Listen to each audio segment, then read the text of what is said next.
আম্মু এই দেখো কুরবানির গরুর গোশত। তুমি গোশত চাপা চাপা খাবা আম্মু? আজকে তোমার কুরবানির গোশত রান্না করে দেব। কেমন আছোস? কোন জায়গা থেকে মাংস কুড়াইলি? ভালো আছি খালাম্মা। উত্তরপাড়া গেছিলাম মাংস কুড়াইতে, এই যে মাংস কুড়াই নিয়ে আইছি। এইটুকু আজকে মাইয়ারে রান্না করে দিব, আর মাইয়া মন ভরে খাইবো। ঠিকই করেছিস, আমরা গরিব মানুষ, গরুর মাংসের যত দাম, আমাকে কি আর কিনে খাওয়ার সামর্থ্য আছে? এই কুরবানি দিলে পরে মানে কুরবানি ঈদের মধ্যে আমরা মাংস করে যা পাই তাই একটাটা বইরা খাই। শোন, এখন কথা করে কই, এই যে চৌধুরী বাড়ি আছে না, সেই চৌধুরী বাড়িতে 5টা গরু কুরবানি দিছে।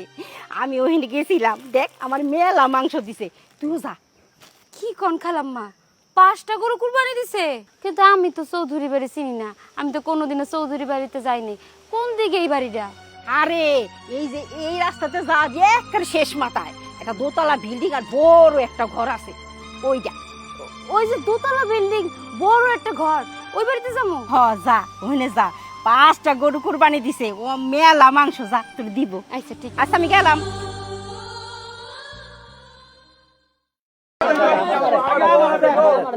আচ্ছা আচ্ছা, দাঁড়াও দাঁড়াও দাঁড়াও দাঁড়াও, শান্ত। সবাইকে দিব, সবাই নিয়ে গেছে, কিন্তু এত হট্টগোল হয়নি। তোমরা এই কজন লোক এত হট্টগোল করছো কেন? তোমরা শৃঙ্খলাভাবে লাইন দিয়ে দাঁড়াও, আমি সুন্দরভাবে দিচ্ছি। যাও লাইন। হ্যাঁ হ্যাঁ, দেবো দেবো দেবো, দেওয়ার জন্যই তো আমরা দাঁড়িয়ে আছি। হ্যাঁ সবাইকে দিব, সবাইকে দিব বাবা, সবাইকে দিব। হ্যাঁ আচ্ছা আচ্ছা, ঠিক আছে, দে বাবা। না না, ওর ভিতরে দিয়ে, ওর ভিতরে দিয়ে। স্যার আরেকটা পোটলা দেন স্যার। না না, ওই যে দিচ্ছি। এই যাও তো স্যার, না স্যার স্যার স্যার পাঁচ দিন স্যার আরেকটা পোটলা দেন। এই দূর বেশি কে স্যার আরেকটা পোটলা দেন স্যার স্যার। দাঁত নাই স্যার স্যার দাঁত নাই। আচ্ছা যাও যাও, যাও, যাও, যাও তো যাও। কইছে রে বাবা। থাক বাবা, ঈদের দিন খারাপ ব্যবহার করতে হয় না। দেখ এই নাও, বেশি চাইবা না, যাও। আর বাবা সবারই দেওয়া লাগবে তো। হইছে, যাও। আর একটু ধরেই দিন স্যার। হ্যাঁ ধরে দিতেছি, আসো সামনে আসো। নতুন বিয়া করছি, বউ ছেলে আছে বাসায়, বুঝেনি তো। বৌসল আছে, সবারই নিতে হবে, যাও। নতুন বিয়া করছি স্যার এই বয়সে। আরে হইছে, যাও না, দিছি তো। দেন না স্যার, আর দিছি তো, আর কত দিব? আও স্যার, মাংসটা দেন। আরে তুমি ধরে না, যাও তো। আর দিছি তো মাংস, এটা তুমি ঠিক করো, যাও। যাও না বাবা, ওরকম করতে হয় না। ইস, যাও। দে একটু বেশি করে দে। রাকিব, তুমি এখানে? আমি এখানে থাকবো না, এটা তো আমারই বাড়ি। আর আপনি আমাকে কিভাবে চেনেন? আমি তো আপনাকে চিনতে পারলাম না। তুমি আমারে চিনতে পারতেছো না? ওই যে সেই দিন রিক্সার মধ্যে আমি আর তোমার ভাই রোমেল ভাই একসাথে রিক্সা দিয়ে যাইতেছিলাম, তুমি তখন গাড়ি থামাইয়া তার কাছ থেকে টাকা নিলা। চিনতে পারো না আমারে? ও আচ্ছা, আপনি নূপুর। হ্যাঁ, আমি নূপুর। বাবুকার এইটাই তো তোমার ভাইয়ের বাচ্চা।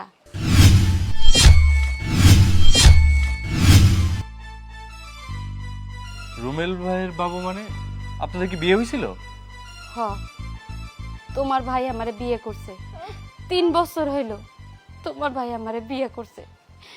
আমারে বিয়ে করার পর 2 বছর সংসার করার পর যখনই বাচ্চা পৃথিবীতে আসলো, তখন তোমার ভাই আমারে ফালাই রেখা, আমার বাচ্চারে ফালাই রেখা সে কই উধাও হয়ে গেছে। তারে আমি কোথাও খুঁজে পাই নাই, অনেক খোঁজাখুঁজি করছি, কোথাও পাই নাই। এই মেয়ে, তুমি এসব কি বলছো? যা বলছো ভেবে চিন্তে বলছো তো? হ স্যার, আমি সত্যি কথাই কইতেছি। আমার কোন এই বাচ্চা রোমেলের বাচ্চা, আর আমি রোমেলের বিবাহিত বউ। আচ্ছা ঠিক আছে, আমি ব্যবস্থা করছি। রোমেল, রোমেল, ভাইয়া, ভাবি, এই ভাইয়া।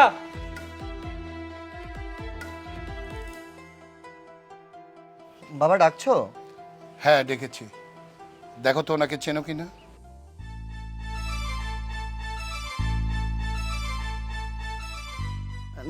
না না বাবা, আমি ওনাকে কিভাবে চিনবো? আর দেখে তো মনে হচ্ছে ফকির টকির হবে হয়তো। ভালো করে দেখো চিনতে পারো কিনা। আরে বাবা, কি বলছো তুমি? আমি একে কিভাবে চিনবো? ভাইয়া মিথ্যা কথা বইলো না। তুমি ওনারে চিনো, আমি তোমার রিক্সার মধ্যে কিন্তু দেখছি। তোমার মনে নাই? তোমার সাথে টাকা নিলাম, তোমার বাসাতে বসা ছিল। রাকিব, তুই কি পাগল হলি? আমি মিথ্যা কেন বলবো? আর তুই কখন দেখলি আমাদেরকে একসাথে? আমি তো প্রথম দেখছি ওনাকে, এই প্রথম। চুপ করো, মিথ্যা কথা কইও না। আব্বু মিথ্যা কথা বলতেছো। রমেল, আমার সামনে দাঁড়িয়ে মিথ্যে বলার চেষ্টা করো না। রাকিব দেখেছে তোমাদেরকে, সত্য করে বলো তুমি চেনো কিনা? উনি আমারে চিনবো না, উনি তো বড় লোক মানুষ, উনি আমারে চিনবো কি কইরা? আমি তো গরিব, মানুষের বাড়িতে কোরবানির গোশত ঢোকাই বাচ্চারে গরুর মাংস খাওয়ানোর লাইগা। আর উনি তো বড় লোক মানুষ, কোরবানি দেয়, উনি আমারে চিনবো? চিনবো না। আমি যখন সুন্দর ছিলাম, যখন অবিবাহিত ছিলাম, তখন উনি আমার সাথে 2 বছর সম্পর্ক করছে, তখন আমার তার খুব ভালো লাগছে।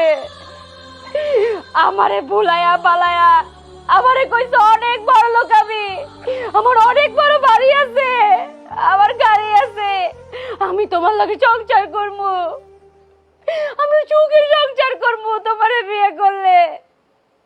আমারে স্বপ্ন দেয়া আমারে বিয়ে করছে। জানেন, আমরা বিয়ে করে 1 বছর খুব সুখে ছিলাম, কিন্তু যখন বিয়ের 1টা বছর পার হইছে, আমার এই সন্তান যখন আমার গর্ভে আইলো, তখন সে হঠাৎ করে উদা হয়ে গেল। তার কোনো খোঁজ খবরই পাইতেছিলাম না। অনেক চেষ্টা করছি ওনার সাথে যোগাযোগ করার জন্য, একটা বারের জন্য যোগাযোগ করতে পারি নাই। অনেক জায়গায় খুঁজছি, কিন্তু ওনারে খুঁজা পাই নাই। শেষমেশ কি করবো? একজন গর্ভবতী মহিলা, সে কি বা করতে পারে? গার্মেন্টসে চাকরি করতে গেছি, আমার চাকরিতে নাই, কারণ আমি গর্ভবতী মহিলা, আমি কাম করতে পারবো না। তারপরে শেষমেশ মানুষের বাসায় কামে গেছি। যখন মানুষের বাসায় কামে গেছি, আমার কাম করতে অনেক কষ্ট হয়েছে, কাম করতে পারতাম না ঠিকঠাক মতো। মানুষের লাত্তি পিজা খাইছি, মানুষের গুতা খাইছি, মানুষের নির্যাতন সহ্য করছি, কইরা মানুষের বাড়িতে কাম করছি। তারপরও একজন গর্ভবতী মহিলার যতটুকু খাওয়া দরকার অতটুকু আমি খাইতে পারি নাই। তারপরে এই বাচ্চাটা দুনিয়াতে ভূমিষ্ঠ হইলো। আমি তো ঠিকঠাক মতো খাইতে পারতাম না, বাচ্চাটাও ঠিকঠাক মতো বুকের দুধ পাইতো না, দুধের যন্ত্রণায় চিল্লাইতো। আমি তো আর মানুষের মতো দোকানে যে দুধ কিনে এনে খাওয়াইতে পারতাম না। মানুষের বাড়ি থেকে পেয়ে নেই বাচ্চারে খাওয়াইছি, খাওয়াইয়া এতটুকু বানাইছি। জানেন, এই 1টা বছরে কোনোদিন আমি গরুর মাংস খাই নাই, এই বাচ্চাটারেও গরুর মাংস খাওয়াইতে পারি নাই। এই কুরবানিতে এই যে মানুষের বাড়ি থেকে কুরবানির মাংস আইন না, এই যে প্রথমবারের মতো একটু গরুর মাংস খাওয়ামু। এই আমার বাচ্চার কি অধিকার ছিল না আপনাকে বাড়িতে থাকার, ভালো পোশাক আশাক পরার, ভালো খাবার খাওয়ার? আমি না ওই পরের মাইয়া, কিন্তু আমার বাচ্চা কি দোষ করছে? আমাকে সবকিছু থেকে বঞ্চিত করছে এই লোকটা। মানুষ কইছে আমার সন্তানটা জারুর সন্তান, আমি নাকি জারুর সন্তানের জন্ম দিছি। আমি কাউরে পরিচয় দিতে পারি নাই, কারণ এই লোকটা আমাকে চাইতে চলে আইছে। আরে আমার প্রতি নয় তোর কোনো দয়া মায়া ছিল না, আমার নয় রাস্তাইতে চাইতে দিয়েছস, কিন্তু একটা মাইয়া যখন গর্ভবতী হয়, সে যখন কতটা অসহায় থাকে সেইটা বোঝার ক্ষমতা তোর নাই, এটা একজন মহিলাই বুঝে। আজকে মাইয়াটারে নিয়ে মানুষের দুয়ারে দুয়ারে ঘুরতাছি। আল্লাহর গজব কিন্তু আছে, আল্লাহ কিন্তু উপরে আছে, এই কথাটা তুই মাথায় রাখবি। রোমেল, ছি ছি ছি, আমার ভাবতে অবাক লাগছে, তুই আমার কাছে জীবনের এত বড় একটা সত্য তুই গোপন করেছিস। আরে এটা তুই কি করেছিস? দেখ, তোরই ওরস যত সন্তানকে নিয়ে তোর স্ত্রী কোরবানির 2 টুকরো মাংস নেওয়ার জন্য আমারই বাড়িতে এসেছে, আমার বংশের প্রদীপকে নিয়ে। আমি তো ওর সঙ্গে এত বড় অবিচার হতে দেব না। হই আমার বংশের প্রদীপকে নিয়ে এসেছে, ও আমার বংশের প্রদীপ। তোর শাস্তি তোর 2 বউকে নিয়ে সংসার করতে হবে। না বাবা, আমি কোনো সতীনের সংসার করতে পারবো না। বাবা, আপনি আমাকে পছন্দ করে এই বাড়িতে বউ করে নিয়ে এসেছেন। আমি আপনাকে যথেষ্ট সম্মান করি আর সম্মান সারা জীবন করেও যাব। কিন্তু বাবা একটা কথা জানেন, একটা মেয়ে অভাবে সংসার করতে পারে কিন্তু কখনো কোনো দুশ্চরিত্র লম্পটের সাথে সংসার করতে পারে না। যে একটা মেয়ের জীবন নিয়ে খেলা করেছে, তার জীবনটাকে নষ্ট করে দিয়েছে, ছোট্ট একটা বাচ্চাকে অস্বীকার করতেছে, আর যাই হোক তার সাথে সংসার করা যায় না। বাবা সব থেকে ভালো হবে কি আপনি না এই মেয়েকে আপনার ছেলের বউ হিসেবে এই বাড়িতে রেখে দিন, আমি চলে যাই। কারণ আপনি তো জোর করে আপনার ছেলের সাথে আমাকে বিয়ে দিয়েছিলেন। আপনার ছেলে তো হয়তো বা আমাকে বিয়েই করতে চায়নি, ওর মনে অন্য কেউ ছিল। বাবা এই বাড়িতে আমি আর এক মুহূর্ত থাকতে পারবো না। আপনারা ভালো থাকবেন, আমি এই বাড়ি থেকে চলে যাব। দাঁড়াও বৌমা, এ জগৎ সংসার বড় কঠিন, কার জীবনে কখন কি ঘটে কেউ বলতে পারে না। মাগো, আমি তোমাকে পছন্দ করে নিয়ে এসেছি, তুমি আমার কাছেই থাকবে, আমি সারা জীবন তোমাকে বুকে আগলে রাখবো। মা, অনেকে তো দুই বউ নিয়ে সংসার করে, তোমরা দুজন মিলে ঝিলে থাকতে পারবে না মা? আমার বিশ্বাস তুমি পারবে, তুমি সেই মেয়ে, তুমি আমার সেই বৌমা। শুধু বৌমা না, তুমি আমার ঘরের লক্ষ্মী, তুমি আমার মেয়ে। বৌমা, ওকে নিয়ে ঘরে যাও, গোসল করে একটা তোমার কাপড় পরাও।